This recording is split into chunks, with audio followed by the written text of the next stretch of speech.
Assalomu alaykum fermerlar. Bugun 17-mart. Biz bir polyada turibmiz. Bug'doy polyasi. Bir yer. Bu yoqda. Bu yoqda udobreniya jegan, balni go'ngin jegan, beg'o'miz jegan, tamoq jegan yer polyamiz. Bu yoqda jemaganmiz. Ikkoviga birday urg'a ekilgan, birday ag'darilgan, birday qaralgan. Endi bularning raziyasini ko'rsanglar bo'ladi. Mana biday ekan 17-mart kuni biday chiqqani bir qarasdan o'sgan. Ariqlarning ishi ne ko'rsatyapman. İşi ko'rinmaydi darajada.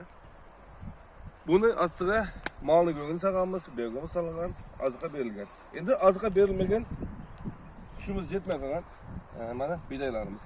Bir kunda ekilgan bir guruh. Mana bu yoqlarni ko'rsataman. O'rtasi chiqdimi? Ariqlarning ichi ko'rinadi. Boshlaricha. Orqasidan ko'rsataman. Bu hali ariqning ichi emas. Mana bu yoqqa ko'rsat. Bir qashqada yetgan emas, arasidan nachar. Mana bizga sonchalik rezultat beryapti. Bizga bergan udobreniyamiz qanchalik foyda berayotganini o'zinglar so'zlarda ko'rsatib bo'ladi. Ta bir 10 kun, 15 kundan keyin taqi ko'rsatamiz.